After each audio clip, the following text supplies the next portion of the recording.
Hello, my name is Carina, and in this podcast, Break Fear, Find Freedom, I have conversations with people just like you who have broken their fear and found their freedom, whatever that may be. And shows you how to do the same. So sit back, relax, grab your coffee or your running shoes, whatever makes you happy, and let the fun begin. Oh, by the way, come take my hand and let's go. The door's opening now. Hello, everybody. Today I've got a very, very awesome guest, Dr. Michael Nuccitelli. Dr. Michael Nuccitelli is all about predators online, cyberbullying, and that kind of stuff, and trolls that really are quite scary. Hello, Dr. Nuccitelli. How are you today? Oh, good day to you, your listeners, and hopefully everybody is both COVID and internet safe. Hello. Hello, hopefully, yes. Tell our listeners a bit, Michael, how did you get to do this iPredator and work on the cyberbullying? Well, in a nutshell, I'll give you my 10-cent tour. My doctorate degree is in clinical psychology. I've been a psychologist now since the mid-90s. I actually got in behavioral healthcare when I was 17 years old. So I've always worked in behavioral healthcare. I've always been fascinated about the human condition, the mind, human consciousness. And in the early 2000s is when I became very interested in what I call the dark side of human consciousness. I was a forensic psychologist working in the criminal courts, family courts, and civil courts. Mm-hmm. And that is when I really started to study criminals, the criminal mind, psychopaths. And that is when I wrote Dark Psychology, which is available for anybody at my website. It's a concept paper I wrote. Yes. And then the more I studied, the more I invested in getting to know and, to learn about the criminal mind, I realized, well, if I was a deviant, a criminal, a pedophile, well, where better to go if I want to hold and maintain my identity so I can be anonymous? Yes. And there's no accountability. And that is when the light bulb went off. And back in 2000, 2010 is when I started to jot down and I authored the concept called iPredator. Oh, I love that. And that's brilliant because there's so many people that are hiding behind their computers. Oh, goodness, yes. And you don't know what to, but what can you do about it, and how can you discover who they are? Those are great questions. Unfortunately, oftentimes we can't. Before we continue, I will just give you very quickly the three criteria to know if you, your loved ones, or somebody you're dealing with online is an iPredator. And then if you'd like, I could give you all 8 of the online assailants. Yes. But basically, it's very easy. Some say it's complex, but it's easy to me. One is the use of information communications technology to target others. 2 is a self-awareness. That you're abusing, you're causing harm, you're stealing from, you're molesting others. And then 3, the creation and the implementation of what I call cyber stealth. And what that is essentially online deception, but used in a variety of ways. So if you fit those 3 criteria, or if somebody that you're concerned about online meets those criteria, he or she is an iPredator. So that is what makes up an iPredator. Wow. And real quickly, hopefully I could create, I pretty much after 10 years, you'd think I have all 8 types down to yes. Science. But when I do, do interviews, sometimes I leave out one. So let's see if I can get. So of the 8 types of online aggressors, we have 1, the cyberbullies. Now, the cyberbullies are children. Of the 8 typologies, that is the only one that involves children. It's a pediatric phenomenon. Wow. Okay. The adult manifestation of cyberbullying are internet trolls, cyber harassers, and then the worst of the worst in relationship to that, which we can talk about maybe later, is cyber stalkers. Then what we have are cyber criminals, and cyber terrorists, which by the grace of God, we have yet to deal with a true cyber terrorist attack, at least here in the United States, well, globally. And then the last, which is the darkest of the predator, are your online child predators and then your online child pornography consumers and distributors. So those 8 types of online aggressors make up predator. Sure, that's quite something. So where do you start? I mean, now you've shown a few of how to see them, but how do you really know them? Unless you experience it, right? That's a great. You really don't. I mean, just like anything in life, whether it's living long, whether it's not becoming alcoholic, whether it's not becoming obese, whatever it may be, it is, moderation and prevention education. When it comes to being online, there is no, goodness gracious, 100% guarantee on how you reduce your risk completely of being targeted. For your listeners that will listen to this podcast, most of you, if you're adults, will deal with cyber harassment, cyber stalking, and internet trolling. Not to say that the others don't exist. Percentage in their lifetime will be targeted by cyber criminals. Many of you have heard of fraud, of identity theft. Yes. That continues. But most of us deal with internet trolls, cyber harassers, and cyber stalkers. And that is when people use information communication technology to character assassinate, to slander, and to defame you. And I have, we're going on 11 years after working on the weekends. I have volunteered offering free help to people. Again, I've done it for a decade. And there have been people that I have helped that have literally lost their job because they were targeted by an internet troll, which I call the predatory troll. And that troll put out characters as disinformation content, and ultimately emailed and called the target's job. Hence, he lost the job. Wow. So predatory trolls, these online assailants, can really do a lot of damage, not only to your state of being psychologically and from a financial standpoint, but they can actually ruin your entire career depending how far they take it. Yes. So tell me a bit about these people. Are they just someone that's randomly sitting behind their computer and decides, that's a person I want to target and I'm bored? Well, that's a great question. That question in of itself, if I may, not that we have the time, but we could spend 15 shows talking about what you said. I mean, because what you're presenting is, which is a new wing, it's not that new, is cyber psychology, which is the study of human behavior as it relates to interacting with information technology. Yes. Real quickly, when it comes to trolls, internet trolls, nasty bunch of folks, mostly men, but slowly but surely we're starting to see that there's more women trolls. But the University of Manitoba did a study back in 2014.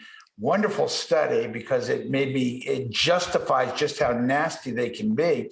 But they did a huge survey study on internet trolls. And what they found was called the dark tetrad, that internet trolls were at much higher rates of these personality traits, being psychopathic, sadistic, Machiavellian, and narcissistic. Those 4 called the dark tetrad. I think I've got them. Narcissistic, psychopathic, sadistic, and Machiavellian. And those are serious, qualities of a person. Yes. So that is basically the mind of the predator. Now, but when we deal with cyber criminals, they are just like the criminals that have been around since the beginning of human civilization. Yes. But now with the advent of information technology, where there's no accountability and where a person can go online and basically do whatever they want, and no accountability. They can, what I call the veil of anonymity. And all of a sudden, forgive my New York City, they're colons, if I may say, get a lot bigger than really, because why? They're hidden behind a screen. Yes. So do you think that this is something that someone can learn? Because, I mean, okay, generally it's a lot of innate, like the psychopath, we know there's traits and some of them are born like that or whatever.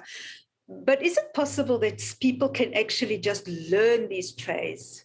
Most certainly they can learn. And again, if you're angry at somebody, if you're angry at yourself or just angry at society in general, obviously, you can spend time online learning to target people.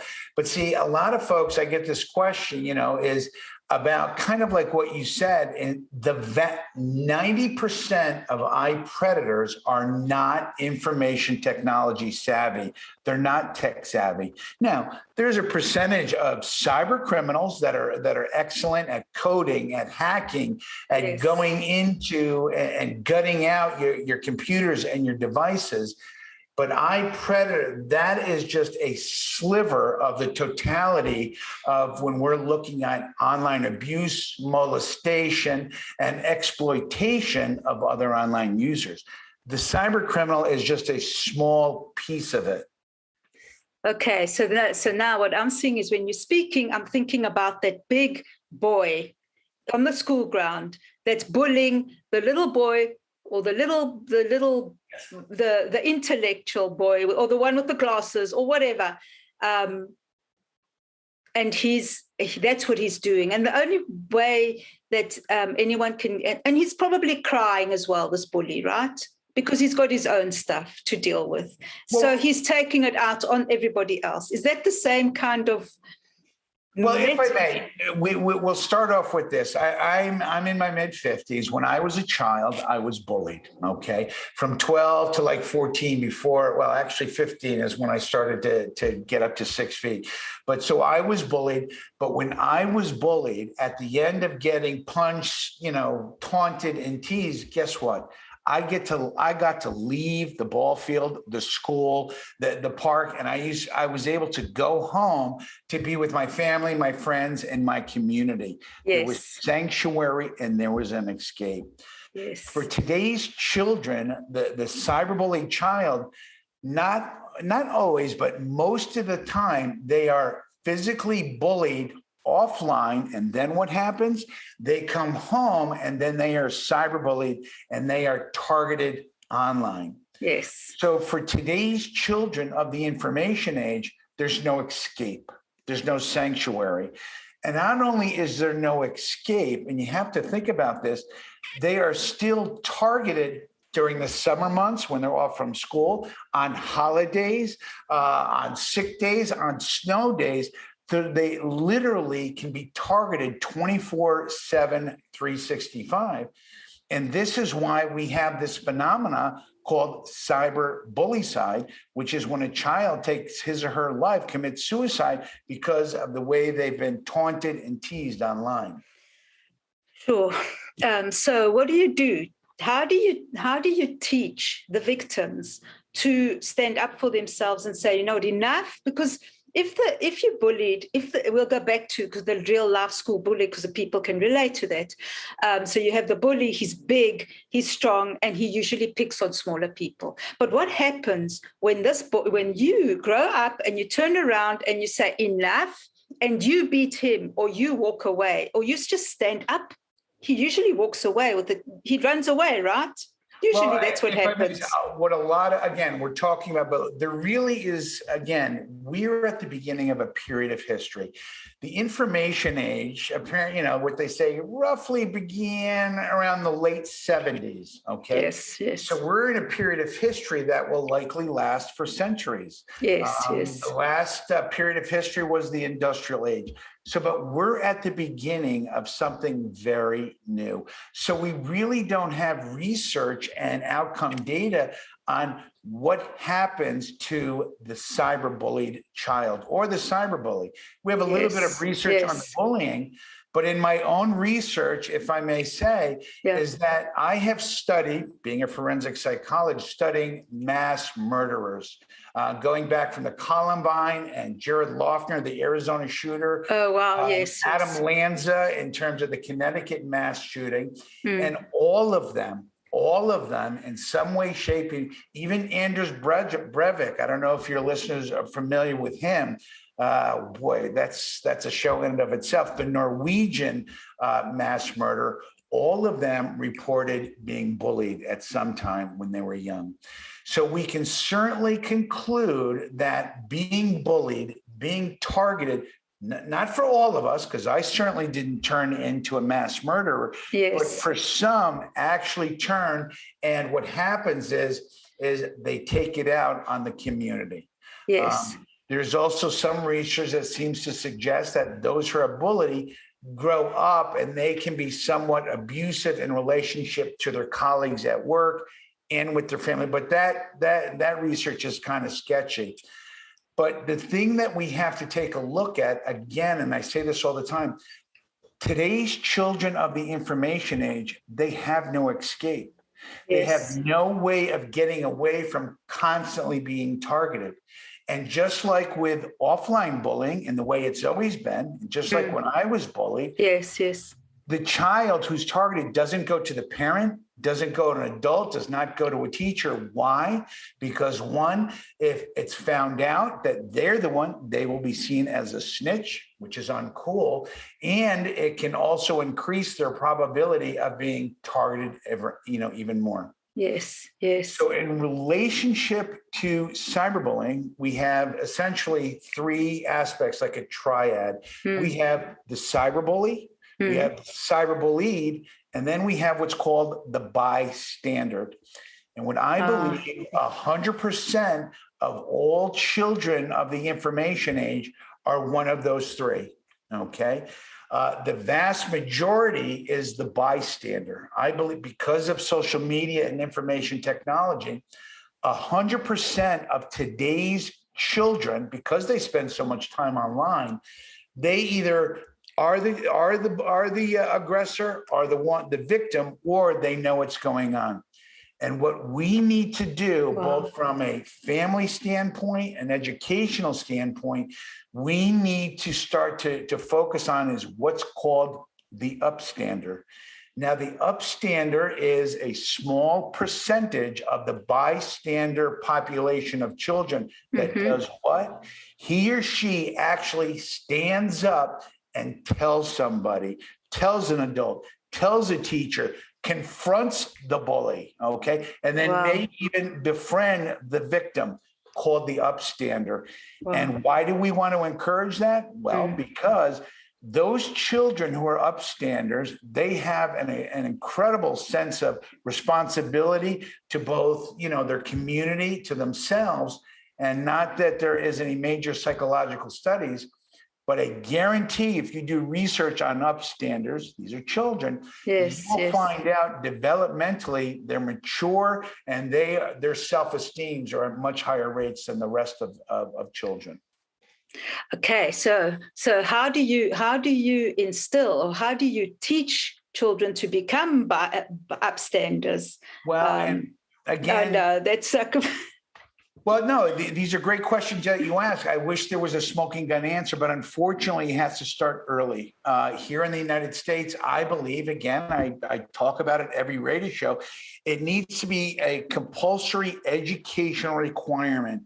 Obviously, for me, I'd want it to start as early as possible, but at a minimum, starting in middle school, going through high school, where it becomes an educational compulsory requirement, where just like when I was a child, I had to take health class. This would be, I don't know what you want to call it, but children take a standardized class where they are introduced to what's called digital citizenship, cyberbullying prevention, and basic online safety, and how to conduct oneself online.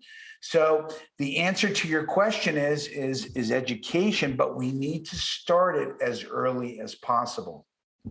Okay, I love that. But also, we'll go back. Obviously, the family also has a big play in here, because like the victim of a bully and the bully, there's always family dynamics, and a lot of times the bully is being bullied at home. Okay, so how do you actually take that education to the parents or to the families? Okay, and can you really do that? Again, when we move into the realm for children, and also when we're talking about what we're talking about now is really developmental psychology and family systems, what you're saying. Yes. First, we have to understand from a developmental perspective, the prepubescent child and the pubescent child, and, for females and males, it's a little bit different. Yes, so for female, 11 to 12, maybe 13. For boys, 14 to 17 is when they begin puberty. But prepubescent, let's say middle school and high school, they begin, and this is developmental, not only psychology, but biology. Yes. When we start to go through puberty, the family, the parents, the primary caregivers gradually become less important and have less emphasis in terms of our psychological development. Yes. What becomes more important at that time, from, as I said, prepubescence to our early 20s, is now our peer group.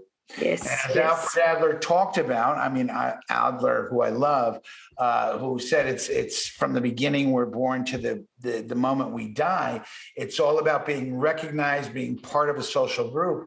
But for the child at that age, being part of a peer group is paramount.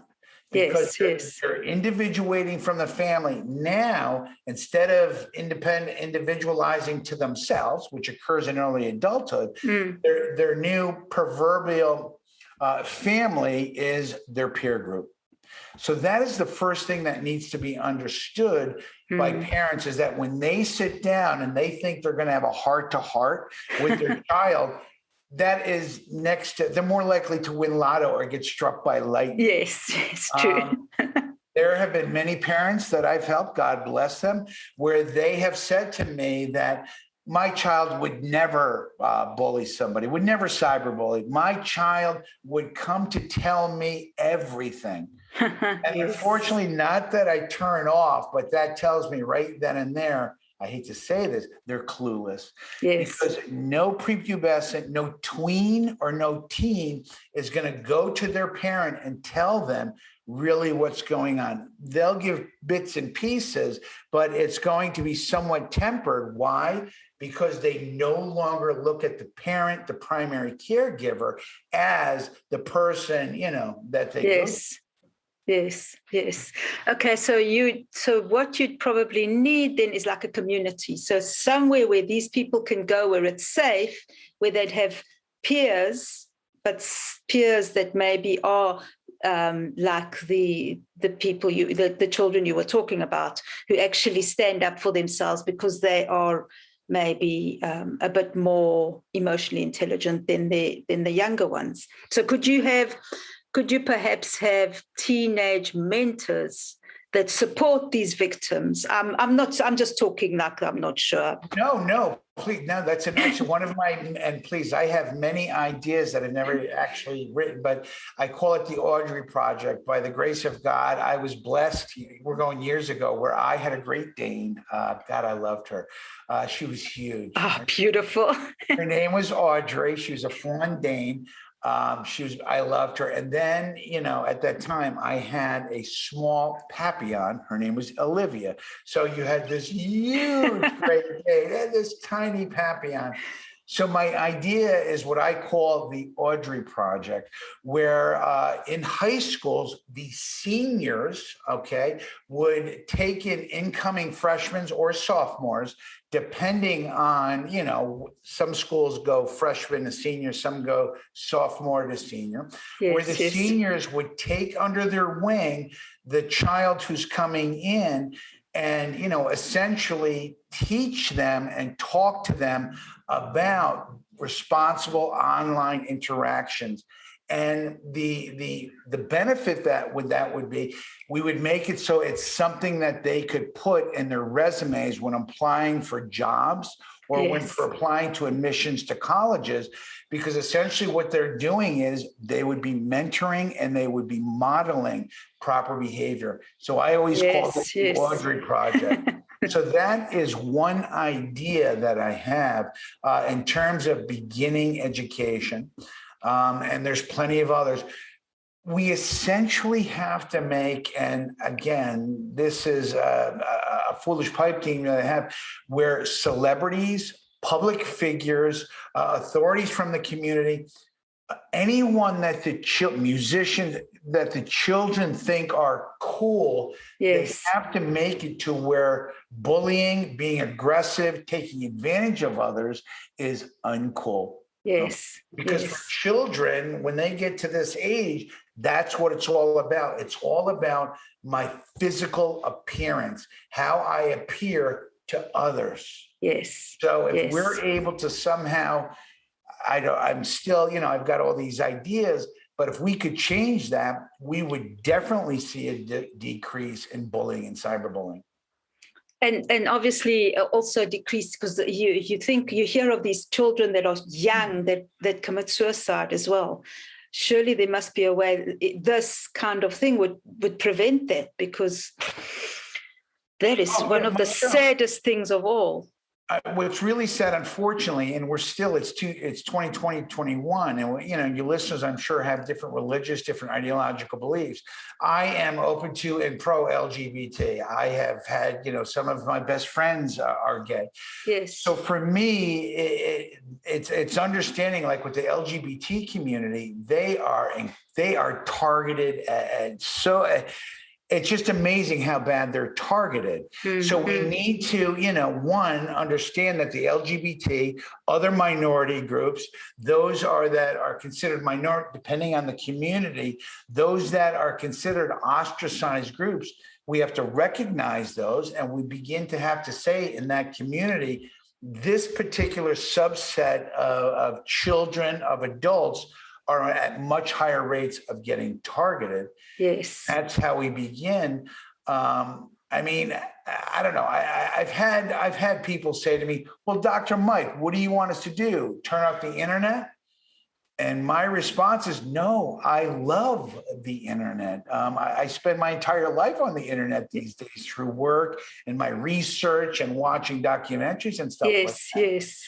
But we have to get to the point where, one, we begin to practice a little online safety, and two, it's understanding you don't have a right to go online, and just because you're anonymous and because there's no accountability, you still have to practice common decency when you're dealing with others online. But for some reason, which, I have my own interpretations and beliefs, some people go online and they actually enjoy going on and harming others.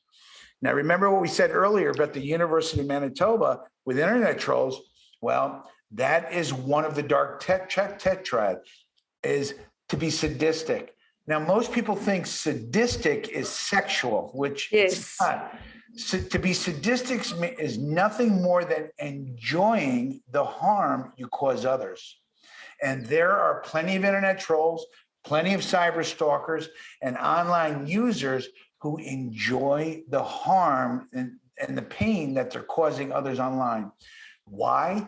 Because it gives them a false sense of control and power. Yes. As pathetic as that sounds, again, me being a forensic psychologist, me being a psychologist, I've worked with hundreds of people over the years where it was so clear that it's all about control and power.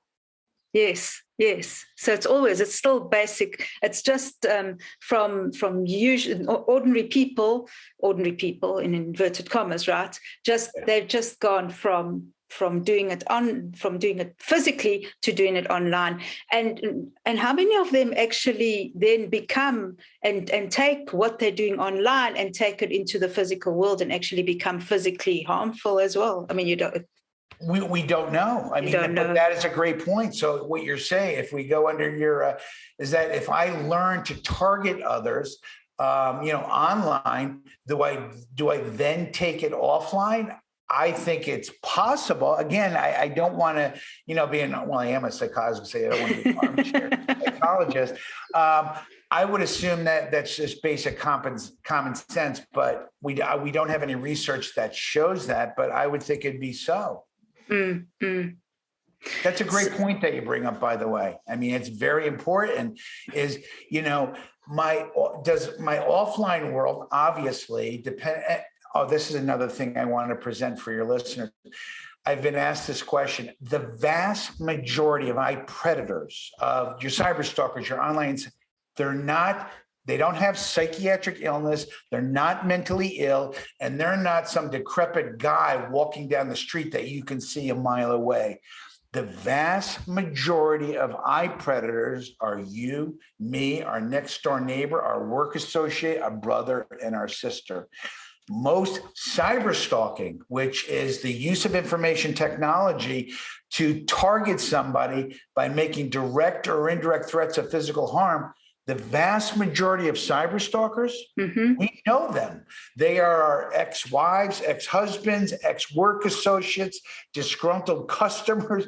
Wow. We know the majority of cyber stalkers, but when these individuals go online and they target us, it's all bets are off. And I have read and spoken to some of you would not believe how vitriolic people can become, even loved ones, people that supposedly love each other, for some reason can go online and they can engage in, some of the most dark psychological stuff I've ever seen.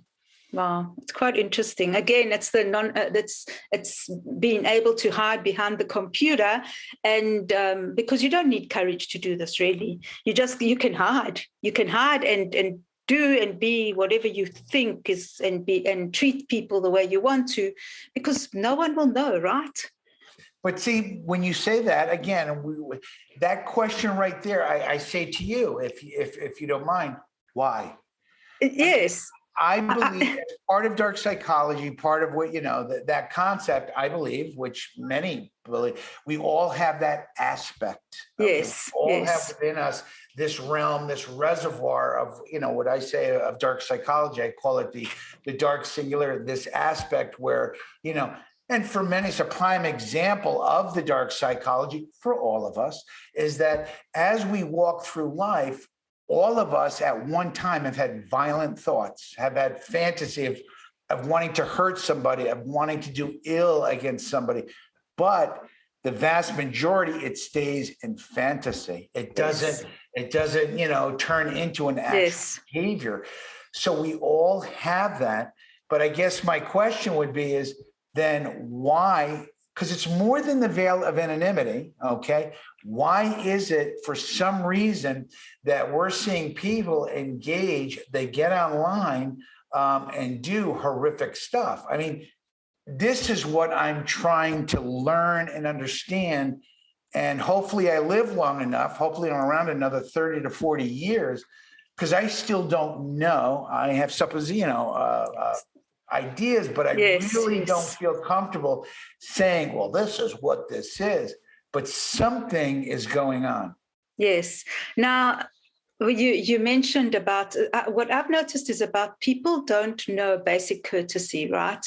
And maybe it's the internet as well. And maybe it just takes it further from there. Like, it's okay. Some people, it's not everybody. It's just certain people who who make appointments and then just not arrive. Or when you message them, they'll just ignore you, like ghost you or whatever. And those are the kind of things that are okay because they think it's okay. Would something like that could that escalate? Like, could it escalate into abuse and into the predator? Because maybe they just think they can, or they're bored. They've got nothing better to do. I'm not sure. Of course, it all can. And this is why I said digital citizenship. So, but then we have to take into consideration is Again, I don't want to, I believe those individuals, whether they're cyberbullies, cyberstalkers, whether they're children, whether they're adult, whether they're psychiatrists, whether they're not, whether they're psychopaths, whether they're pedophiles, is I put it all into one place. I hate to be reductionistic, but I call it psychological isolation. Now, Yes. quickly, psychological isolation. You can be in a soccer stadium, in a football stadium filled with 50,000 people, okay? Yes. You're not physically isolated, but if you're psychologically isolated, even sitting amongst 50,000 other people, the psychological isolated person is within their own mind. Yes. They don't Yes. feel part of, they don't feel they're contributing. They feel angry, they feel put upon. If it gets serious, they become paranoid.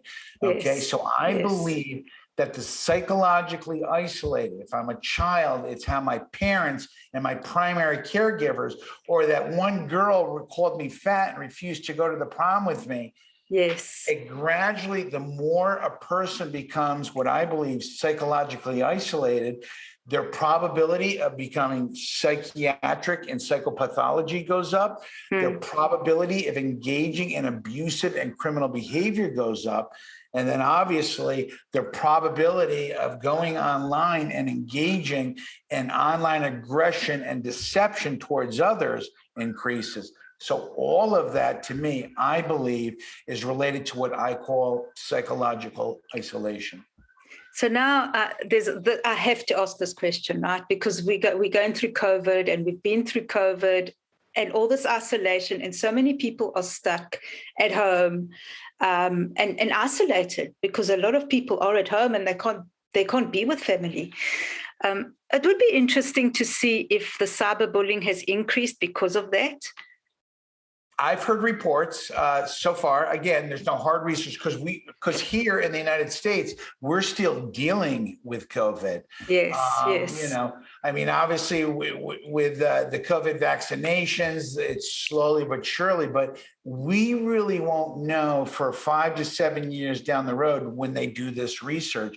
I have heard reports, preliminary studies, is that they're saying, again, I don't have any hard data, that there has been an increase in cyberbullying, child-on-child attack, cyber stalking, adult form of cyberbullying, and cybercrime, all of that other stuff. So again, under preliminary studies, what they're saying is that the COVID pandemic, which caused us all to be quarantined and having to physically isolated, may have increased the sense of psychological isolation, leading to abusive behavior of others. Again, we don't have hard data yet, but I think you're correct in your analysis. Yes, because I mean we know the story of the monkey. I can't. It's quite an old research where when the monkey was isolated from the mother, she had problems. So yes. Sorry, thank you. I hardly remember Psychology 101 too. So, but I mean, if I may, we are social creatures. Yes. Whether you subscribe to Darwinian evolution, whether you subscribe to the religious entity of God, all of us have to conclude that we're social creatures. Yes, and we need that. Alfred Adler, where I did my doctoral, at Adler University, go Adler University. Adler was everything about, it's all about being part of a social group, being recognized, being valid, and being part of.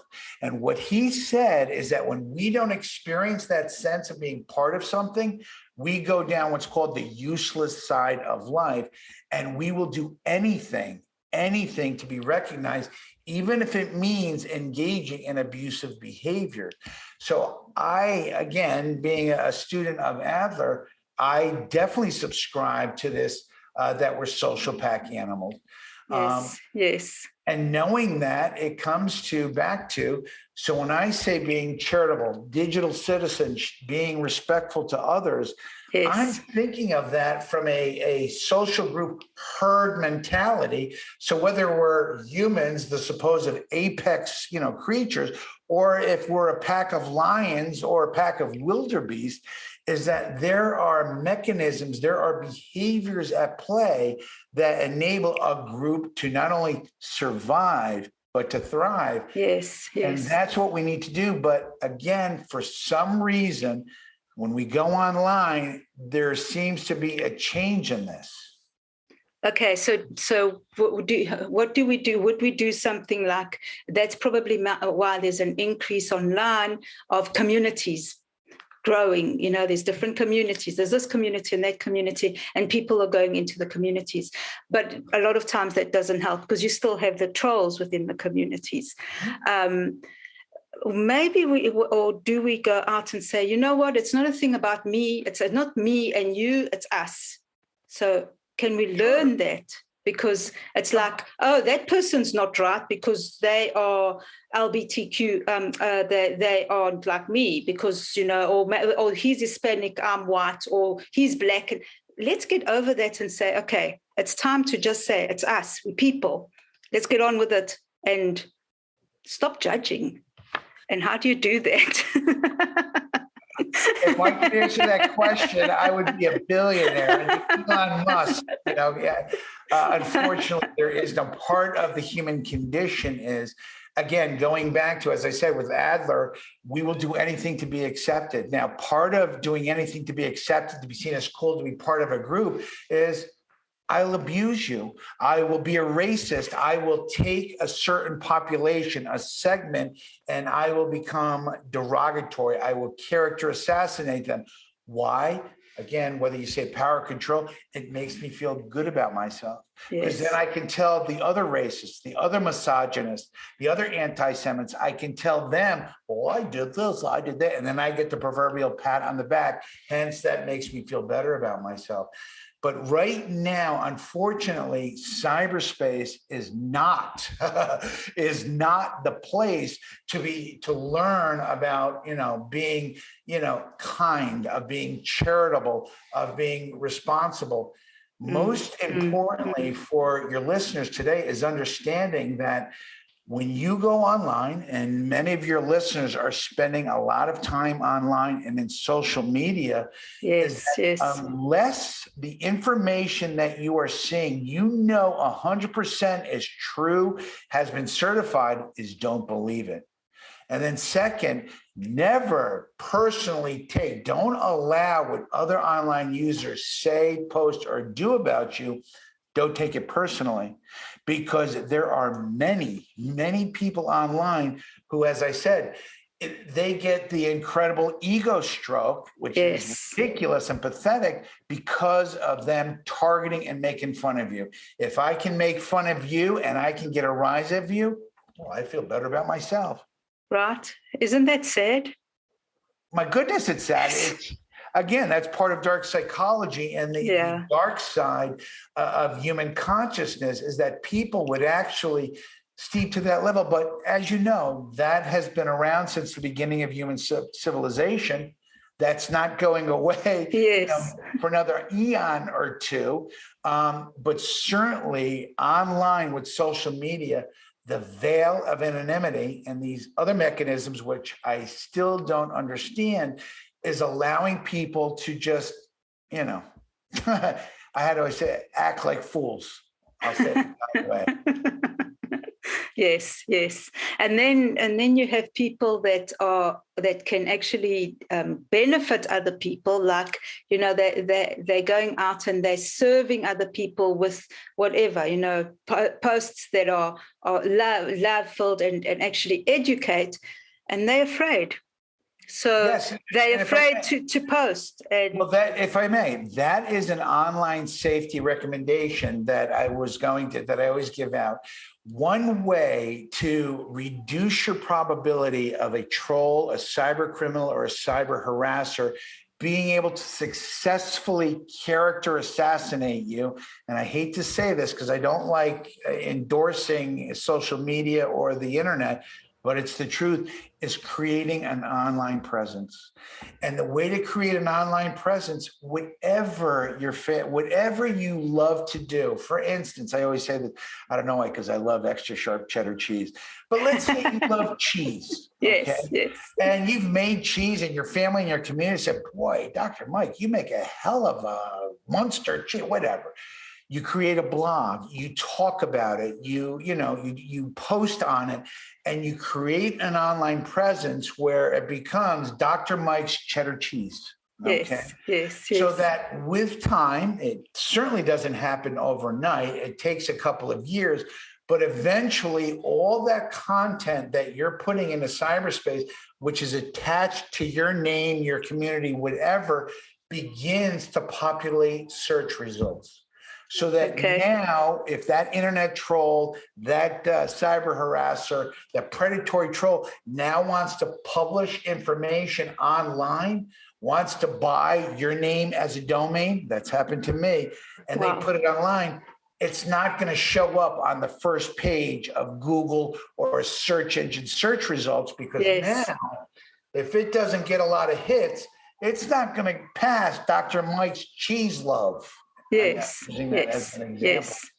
So it is creating an online presence by being comfortable enough, by presenting educational content, whatever your passion may be. I mean, obviously you want that passion to be something that is conducive to the community. Yes. That is where it begins.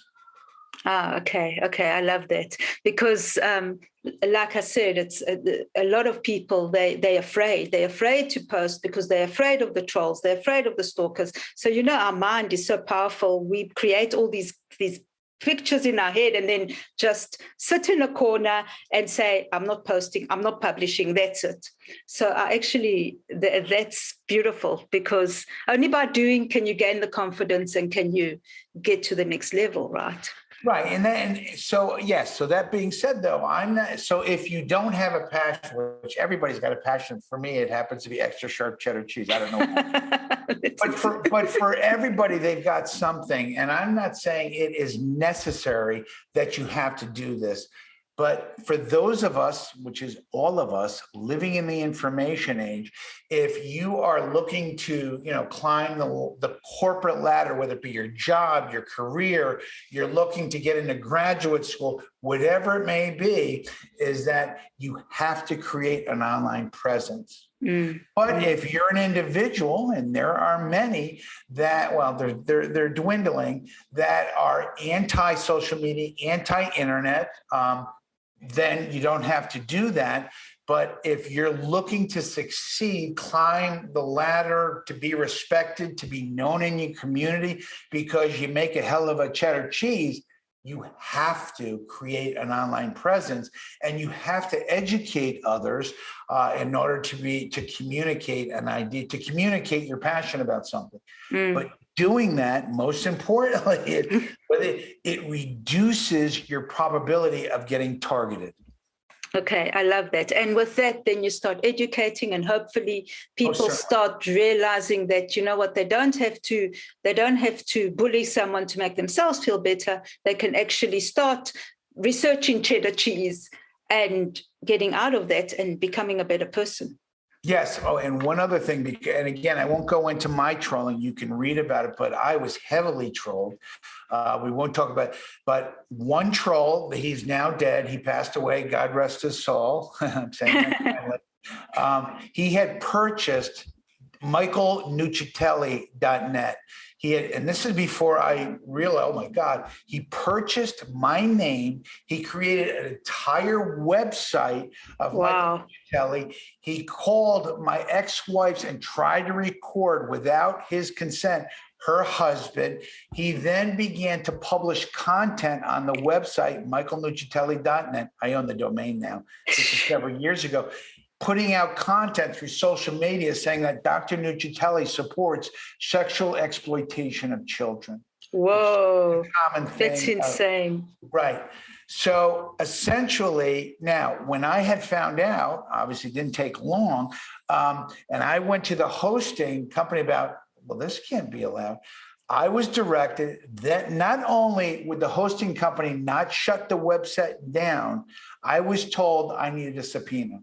So then, again, being a forensic psychologist, and even with the Dr. Nuccitelli discount within the courts, it would have cost me between $5,000 and $7,000 to get a subpoena that would have gone to the hosting company, and that wouldn't have ever been, that wasn't a guarantee that it would have shut down the website. Wow.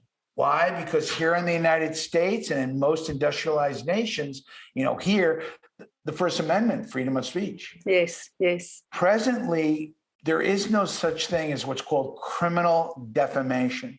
So right now, I can slander you, I can defame you, I can character assassinate you. And if you can't prove in a civil court of law you're suffering negative consequences, such as loss of money, if you can't prove that, none of what I put out there can be taken down. Wow. So what happened? Now that you with what happened with your troll? You have to continue the story. How did you? Well, by the grace of God, I hate to say, they found him dead, a sudden sniffing death syndrome. He was huffing computer cleaner at 5 to 6 cans. So when they found him back in 2017, they found computer cleaners. But he was, and God rest his soul, if he was living, I would say thank you, because he is what helped me to understand what I call, I think I mentioned that earlier, called the predatory troll. Yes. Internet troll is an online user who looks to provoke and inflame, to get you angry. Mm-hmm. And by doing that, he feels good about himself. Yes. Right? Yes. Predatory. And the internet troll, the classic internet troll, has been around, I believe, since the beginning of social media and the internet. Over the last 5 to 10 years, what I believe is what we now have is the birth of and the spread of is what I call the predatory troll. The predatory trolls, which sometimes run in packs, but even as an individual, his job now is not just going online to inflame, to provoke you. He goes after your job. He goes after your family. If you're in college, he goes after whatever he can to completely not only character assassinate you, but to destroy your integrity, your reputation, and your trustworthiness. Wow. That's what the predatory troll does. Now, for me at the time, I don't have children. I wasn't married. So he went after me. And what did he do? He went to my ex-wife and my ex-wife's husband to try to create. He purchased the domain michaelnuccitelli.net and try to do it that way. Mm-hmm. And in my situation, again, I thank him because it only validates my theory of iPredator. That people go online and they can engage in the most atrocious stuff possible. Wow. So, and you survived it. But yes. Another quick example, I'll be very quick. It's called Troll Triad. These were 3 individuals for an entire year. But the pièce de résistance, the icing on the cake is the cerebral, the head guy, okay, actually wrote a formal letter to New York State Education Department, Office of Professional Discipline, calling for immediate revocation of my license to practice, because what he was alleging is that I was engaging in attempted homicide by internet. Oh. Obviously, as funny as that is, and ridiculous, and even the New York State Ed Department laughed, but they had to do the investigation because this troll had written it correctly. Obviously, it fell on deaf ears. They laughed. We all had a little bit of chuckle.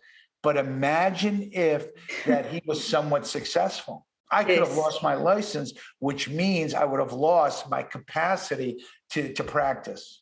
Yes. Wow. And it's just, it's quite interesting. I wonder why they determine, I wonder how they determine, well, it's a question that you can't really answer. So when I had found out about that, I called, again, we're going back here. I called them and they had already received it. They had already, because I had, but I even forewarned that and my concern was, what if? You know what I'm saying? Yes. So, but yes. that just speaks to the level that the predatory troll will go to not only defame you, but to destroy your career. The internet trolls, which are just your ones that you see in social media, they're just looking to provoke, to upset you, as they say in New York, to piss you off. And then they Yes, feel good yes. about themselves, and then they move on to somebody else. The predatory troll will focus on you, and whether it's 2 weeks or 2 years, they don't give up. Sure. So just a what if, but with all that power that they've got, with that such great focus, imagine how much good they could do if they could focus that in a good direction. Wouldn't that, right?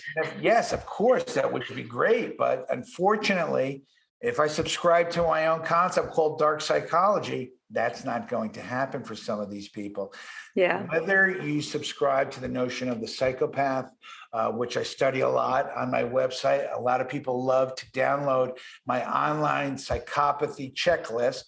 I love to study this. It just fascinates me. Yes, it's interesting. I mean, to not experience shame or guilt or remorse, to treat people as object, to think you're a kid, that's a whole different show. We can do a show just on online psychopaths.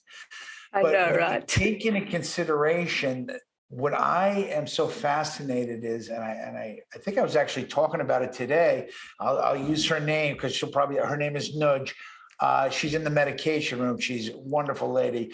I was talking about it today, is about the criminal mind, okay, which yes. We have to pay a lot of thanks to Dr. Stanton Semenow, who wrote Inside the Criminal Mind back in 1984. Yes. And by, I hate to say it, in 2014, he wrote the updated version of his stellar work called Inside the Criminal Mind. And I don't have the tattoo that says 63, but on page 63, he quoted me. Wow. To cyberbullying. But even if he didn't quote me, I had to read that back when I was young. Yes, but, yes. He introduced the concept of the criminal mind, and that, even prior to that, I was fascinated. But trying to understand the deviant, the pedophile, the criminal, the psychopath, what is either missing, what is askew, what makes the internet troll feel, why does he feel good, obviously sadistic, to go online and totally embarrass you and then to feel good about it? Yes. What is that? Yes. Is it evil? Is it an access to personality disorder? Is it psychopathy? Is it genetic? Is it an abusive upbringing? There is no hard proof that says that coming from an abusive environment automatically turns an individual into an abusive adult. Now, there's correlations, but it's not determinative. It's not causal. So there's aspects within the human psyche that we may never know, but it lies within the realm of human consciousness. I know, that is so exciting. We'll have to do that conversation. We'll have to have that conversation because it's the most fascinating thing, because then you go into serial killers and all sorts of interesting things, right? Before I'm assuming we're closing soon, but the craziest thing that I'm starting to introduce, and please, to your listeners, I hope it doesn't sound too crazy, but I think about it. And again, please understand, I have a wonderful passion to learn about. It's called philosophy of mind, which is the study of human consciousness.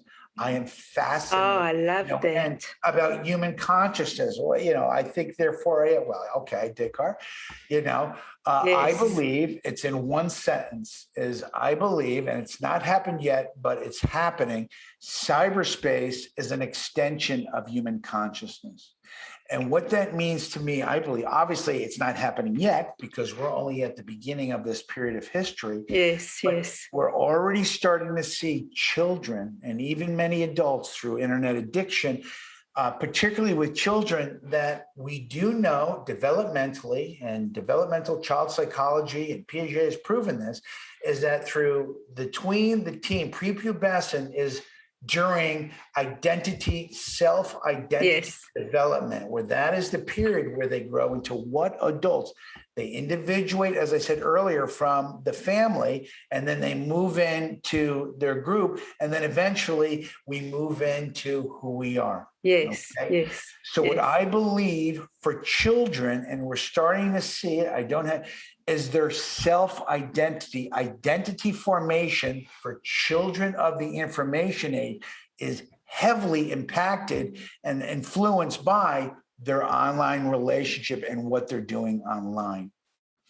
I can't prove any of this, but I strongly believe, and as every consecutive year that goes by, the children of the information age will grow up, and those children, we don't see them now, who have spent the moment they wake up to the moment they go to bed online with mobile devices. Yes. We have yet to see what happens to that type of individual who is totally dependent, totally reliant on technology. And as I believe for children, we won't know for maybe 50 to 100 years from now, you and I will be long gone, is what is the effect of spending your entire psychology online? Wow, yes, that's true. And that, I mean, so, we can talk about, COVID pandemic, we can talk about internet addiction. That's a whole show in and of itself. Yes. So what I'm saying to parents, to educators, is tell your kid to put down the device and go outside. Yes. Go ask a young lady out to the prom or to a date. Because I know for me, when I was a child, just like you, if we wanted to, date somebody, there was what's called interpersonal skills exchange. And where did it happen? Offline. Exactly. Now, a majority of this is going on online. I'm not going to name names. And these are adults, I have helped adults volunteer where they have never seen on webcam, never have met the online user, but believe they're in love with that person who lives several states away. And they're grown adults, and I'm not passing judgment, but the fantasy that they experience is of what he will be like when I meet him, or what he says we're going to do, and how this is what's going on. And it's only 2021. And I am telling you, listeners, I have helped people. Again, I'm not giving names. I've been doing this for 11 years, who literally are in love with someone they have never met offline. And there were a couple of them that had never even seen them on webcam, only talked to them on the phone. Yes. And I can attest to that. That's another story as well. Okay. Oh, you know what? I love this. Dr. Mike, if I could, I'd love to just speak to you forever. But I suppose we'll have to end this at some point. Where can people find you? Is the website. It's important to know that everything at my website, everything I've created, it's a huge website, www.ipredator.org. And it's important to know that you don't have to give me attribution. All my assessments, everything I've created, all my images, all my content is educational, public domain, and free to download. You don't even have to give your email because I don't keep data. You don't have to give any personal information to download or share my stuff. It's all free. Well, thank you so much. I'm sure you're going to make a huge change in the world. And before you go, what change do you want to make in the world? Well, the change that I want to work, and I think I said that earlier, I'm hoping I have several decades, is my mission since the beginning is being able to encourage conversation about how to treat with one another. How I know, okay, that we are at the beginning of a period of history. I know that, several generations, a century down the road, they're going to look back at us and they're going to laugh at how ridiculous and how primitive and how archaic we behaved online. I want to change that a little bit to make us seem a little bit more decent. So someday they can look back and say, well, at least there were a couple of them that tried. And then the other thing, as I said earlier, the mission would be is to hopefully get schools to create some class to where it becomes part of the educational system where children are introduced to online safety, cyberbullying prevention, and digital citizenship. And if I can do that, I've served my purpose in this thing we call humanity. Oh, thank you so much. I love that. And that's a beautiful way to end this this episode. Thank you so much. Thank you for being here. This was an awesome conversation. Oh, and I'd really love to have you back. God bless Thank you. Good host. Very good host. Thank you. Thank you, Dr. Mike. Thank you, everybody. We'll see you soon. Bye. Thank you for listening. And thank you for listening right to the end. Now, if you want to know more about breaking fear and if it's keeping you stuck, check out the quiz. The details are below. Subscribe so you can hear some more of this delicious conversations. And then watch out for my book, The Clank of Chains, which is coming out very soon. Thank you again for being here, and we will see you next time. Bye.